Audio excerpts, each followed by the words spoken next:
Hello aspirants, इस video में discuss करेंगे क्लैट 2025 का सिलेबस क्या है, कहां से क्वेश्चन पूछे जाते हैं और कैसे कैसे क्वेश्चन पूछे जाते हैं। इससे पहले कि वीडियो में आगे बढ़े, मैं अपने बारे में ब्रीफ इंट्रोडक्शन देना चाहता हूं। I cracked CLAT 2021 and currently in third year in Chanakya national law university Patna and pursuing BA LLB honour. CLAT का सिलेबस क्या है उसे जानने से पहले यह जान लेते हैं कि अगर आप क्लैट 2025 या क्लैट 2026 के एस्पायरेंट हैं तो आपको क्लैट के सिलेबस को डिटेल में जानना इम्पोर्टेंट क्यों है। सुन जू, जो कि एक बहुत ग्रेट मिलिट्री जनरल और स्ट्रेटेजिस्ट थे, उनका एक बुक है द आर्ट ऑफ वार और उसका एक बहुत फेमस कोट है, If you know the enemy and know yourself, you need not fear the result of 100 battles.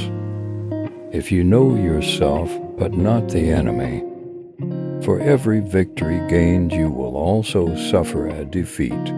If you know neither the enemy nor yourself, you will succumb in every battle.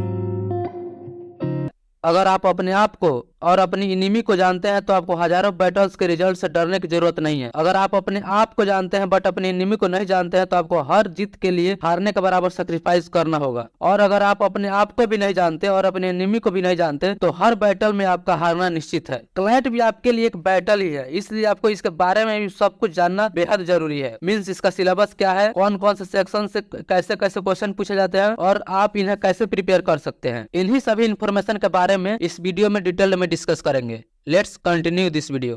CLAT 2025 के लिए notification जुलाई के month में आएगा, लेकिन इसका pattern CLAT 2024 के लिए change हुआ था, इसलिए इसका पैटर्न और सिलेबस चेंज होने का कोई चांस नहीं है। सबसे पहले बात करते हैं एग्जाम के पैटर्न के बारे में, मींस क्वेश्चन फॉर्मेट। इसमें मैक्सिमम 120 मार्क्स के क्वेश्चंस आते हैं। ड्यूरेशन जो होता है 2 आवर्स का ड्यूरेशन होता है। मल्टीपल चॉइस क्वेश्चंस होते हैं जिसके लिए 120 क्वेश्चंस होते हैं और 1 mark for 1 question, means 120 questions 120 marks. इसमें नेगेटिव मार्किंग भी होता है जो कि -0.25 होता है। मींस अगर आपने 1 क्वेश्चन को करेक्ट आंसर किया है तो +1 मार्क, और अगर आपने 1 क्वेश्चन को रॉन्ग किया है तो -0.25 मार्क्स काट लिए जाएंगे। तो आपको नेगेटिव मार्किंग को ध्यान में रखकर अटेम्प्ट करना होता है। क्लैट के पेपर में टोटल 5 सब्जेक्ट से क्वेश्चन आते हैं। First subject is English language, second is current affairs including general knowledge, third subject is legal reasoning, fourth subject is logical reasoning and fifth subject is quantitative techniques। इसमें से अगर weightage के आधार पर divide किया जाए तो इंग्लिश लैंग्वेज से 20% question आते हैं, मतलब कि 24 क्वेश्चन आते हैं। करंट अफेयर से 24% क्वेश्चन आते हैं, मीन्स 28 क्वेश्चन आते हैं। लीगल रीजनिंग से सबसे ज्यादा क्वेश्चन आते हैं, 26%, 32 क्वेश्चन आते हैं। लॉजिकल रीजनिंग से फिर 20% क्वेश्चन आते हैं, यानी कि 24 क्वेश्चन आते हैं। और लास्ट और लिस्ट वेटेज जो सब्जेक्ट है वो है क्वांटिटेटिव टेक्निक, जिसमें से 10% क्वेश्चंस आते हैं, मींस की 12 क्वेश्चंस आते हैं।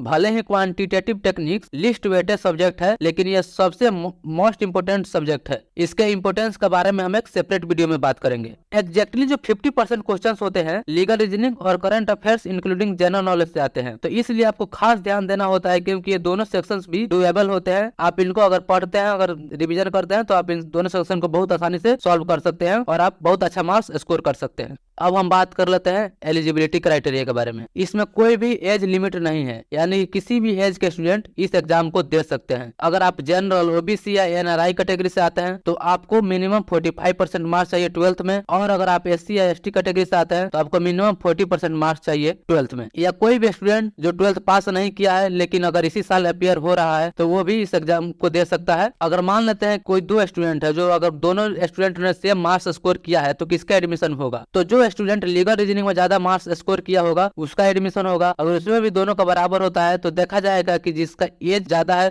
उसको प्रेफर किया जाएगा, और अगर लीगल रीजनिंग में भी दोनों का मार्क्स सेम है तो देखा जाएगा कि इसका एज ज्यादा है, जिसका एज ज्यादा होगा उसका एडमिशन होगा। और इससे भी नहीं होता है तो कंप्यूटराइज्ड ड्रॉ ऑफ लोड्स निकाला जाएगा और उसके आधार पर एडमिशन होगा। अब हम बात कर लेते हैं इंग्लिश लैंग्वेज के बारे में कि इंग्लिश लैंग्वेज में किस तरह से क्वेश्चन पूछे जाते हैं। इंग्लिश लैंग्वेज में बेसिकली 5 से 6 पैसेज दिए रहेंगे और प्रत्येक पैसेज में 5 से 6 क्वेश्चन पूछे जाएंगे। यह पैसेज किसी कंटेम्पोररी या हिस्टोरिकली सिग्निफिकेंट या नॉन फिक्सिंग राइटिंग से हो सकता है। यह बेसिकली 12th स्टैंडर्ड के लेवल का होता है। पैसेज को पढ़ने के बाद इसमें समझना है कि पैसेज का मेन ऑब्जेक्टिव क्या है और ऑथर इसमें बताना क्या चाह रहा है, पैसेज का पूरा मतलब क्या है, पैसेज का कंक्लूजन क्या है, मीन्स पैसेज को पढ़कर क्या कंक्लूड किया जा सकता है, और साथ ही साथ पैसेज से क्या क्या इन्फर किया जा सकता है। मतलब कि जो डायरेक्टली पैसेज में नहीं दिया गया है बट पैसेज को पढ़ने के बाद बताया जा सकता है। उसके बाद पैसेज को समराइज करना होता है। इसके पूरे क्रक्स को कुछ वर्ड्स में कैसे लिखा जा सकता है, फिर एक कंपेयर और कंट्रास्ट करना, आर्गुमेंट्स और पॉइंट्स जो ऑथर के द्वारा बताया गया है कि ऑथर का व्यू पॉइंट क्या है, ऑथर एग्री कर रहा है या डिसएग्री कर रहा है, अगर कोई प्रॉब्लम है तो उसका सोल्यूशन भी दे रहा है या सिर्फ प्रॉब्लम को ही डिस्कस किया है। इन सभी बातों को समझना होता है। और इसमें यह भी होता है कि meaning of various words and phrases in the context that they are used in the passage, means कि जो वर्ड्स और फ्रेजेज पैसेज में यूज किए गए हैं उसको पैसेज के ही कंटेक्स्ट में उसका मीनिंग समझना होता है। यानी कि किसी फ्रेज का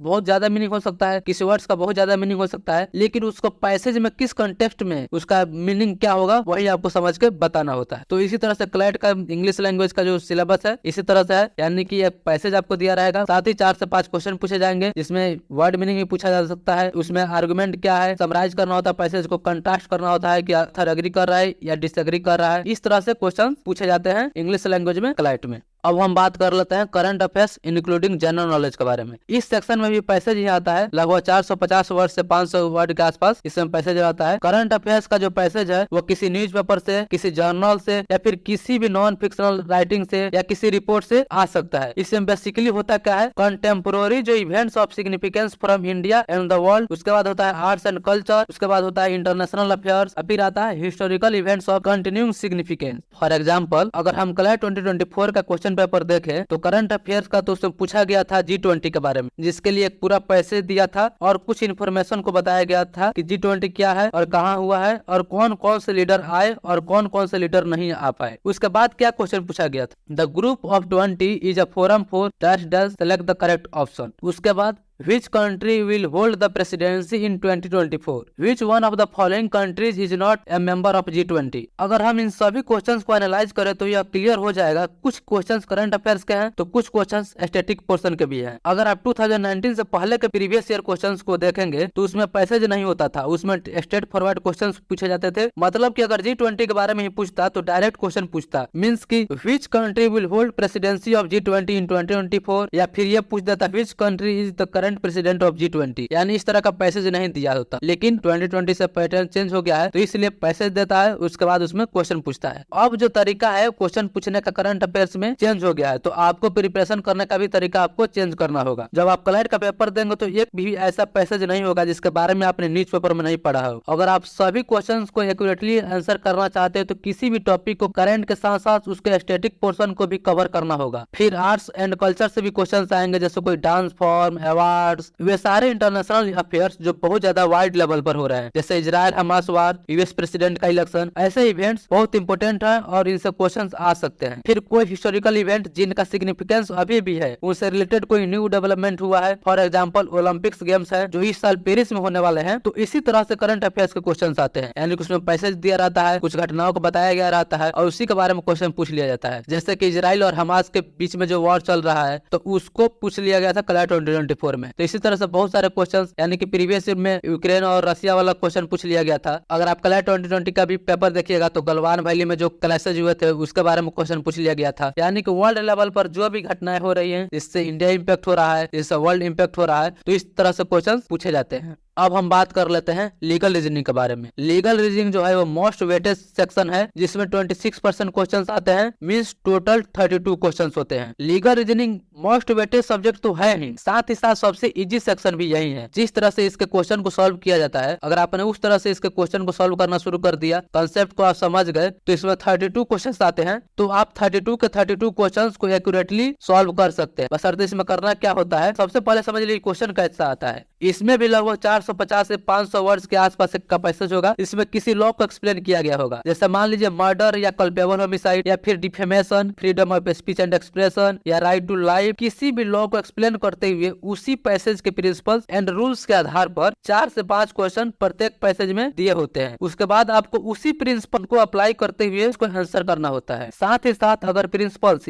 और रूल्स में कोई चेंजेस हो रहा है तो उसको अप्लाई करते हुए आंसर देना होता है। लीगल रीजनिंग में मेनली टॉर्ट्स से, कॉन्टेक्ट कॉन्ट्रैक्ट लॉ से, क्रिमिनल लॉ से या फिर कॉन्स्टिट्यूशनल लॉ से क्वेश्चंस आते हैं, लेकिन कुछ प्रीवियस ईयर से देखा जाए तो फैमिली लॉ से भी क्वेश्चंस आ रहे हैं। आप विश्वास कीजिए, this is the easiest section in which you can score 32 out of 32। पर आपको एक बात को हमेशा ध्यान रखना है कि always stick to the principles और rules which has been explained in the passage and apply them, never apply your own general mind. अब हम बात कर लेते हैं लॉजिकल रीजनिंग के बारे में। इसमें भी आपको सेम ही तरीके से क्वेश्चन पूछे जाएंगे, जैसे इंग्लिश लैंग्वेज या लीगल रीजनिंग में पूछे जाते हैं, उसी तरीके से पैसे दिया जाएगा। यह पैसेज किसी न्यूज पेपर से हो सकता है, किसी जर्नल से हो सकता है, किसी रिपोर्ट से हो सकता है, किसी एडिटोरियल से हो सकता है। इसमें आपको करना क्या होता है, रिकॉग्नाइज करना होता है आर्गुमेंट, प्रीमिसेज एंड कंक्लूजन। आपको यह देखना होता है कि ऑथर ने क्या क्या आर्गुमेंट दिया है, इसका प्रीमिसेज क्या है और इससे क्या क्या कंक्लूजन निकाला जा सकता है। अगर आपको समझ में नहीं आ रहा है कि आर्गुमेंट क्या होता है, प्रीमाइस क्या होता है या फिर कंक्लूजन क्या होता है, तो मैं आपको जीमैट का एक बहुत ही अच्छा बुक रिकमेंड करूंगा, जिसका पीडीएफ मेरे टेलीग्राम चैनल पर मिल जाएगा, जिसका लिंक डिस्क्रिप्शन में है, जिससे फ्री में आप डाउनलोड कर सकते हैं और आप लॉजिकल रीजनिंग का प्रिपरेशन वहां से आसानी से कर सकते हैं। और यह बुक आपको कैसे यूज करना है, इस पर मैं एक सेपरेट वीडियो बना रहा हूँ। अब फिर से बात करते हैं क्वेश्चंस के बारे में। तो आपको यह भी देखना होगा कि पैसेज में रीजनिंग क्या है। कंक्लूजन किसी पर्टिकुलर प्रीमाइस और एविडेंस पर डिपेंड कर सकता है, और प्रीमाइस या सपोर्टिंग फैक्ट्स को अल्टर करके कैसे कंक्लूजन को स्ट्रेंथन या वीकन किया जा सकता है। और जो लास्ट सेक्शन है वह है क्वांटिटेटिव टेक्निक। इसका टोटल वेटेज होता है वो 10% होता है, मतलब 12 क्वेश्चन पूछे जाते हैं। अब प्रॉब्लम यह है कि बहुत सारे स्टूडेंट सोचते हैं कि इसका वेटेज कम है तो इसको छोड़ देते हैं, या फिर उनको मैथ्स डिफिकल्ट लगता है तो वो छोड़ देते हैं। लेकिन आपको ये गलती नहीं करना है। मैं क्वांटिटेटिव टेक्निक्स के इंपोर्टेंस और इसको प्रिपेयर कैसे करना है इसके लिए एक सेपरेट वीडियो बना रहा हूँ। अगर आप वीडियो को देखकर उस स्ट्रेटजी को फॉलो करना शुरू कर देंगे तो आप 12 आउट ऑफ 12 भी स्कोर कर सकते हैं। इसमें भी आपको एक पैसेज दिया रहेगा, जिससे आपको अरेंज करते हुए जितने भी क्वेश्चंस उस पैसेज में दिए होंगे उनको सॉल्व करना होगा। इसमें बेसिकली आपको percentage, average, profit and loss, ratio and proportion जैसे चैप्टर्स का इंपॉर्टेंट रोल होता है। अगर आप इन चैप्टर्स को अच्छे से कर लेते हैं, आप इन्हें बना लेते हैं, समझ लेते हैं, इनका कंसेप्ट फार्मूला अगर आपको आ जाता है और आप कैलकुलेशन अच्छा से कर लेते हैं, तो समझिए आप 12 आउट ऑफ 12 स्कोर कर सकते हैं। क्लाइट का सिलेबस के बारे में जितना भी इन्फॉर्मेशन था मैंने इस वीडियो में बता दिया है। अगर आपको वीडियो अच्छा लगा तो इस वीडियो को लाइक कीजिए, अगर आपको वीडियो अच्छा नहीं लगा तो इस वीडियो को डिसलाइक कीजिए। आपने मुझे इतना वक्त दिया, इसके लिए आपका बहुत बहुत शुक्रिया।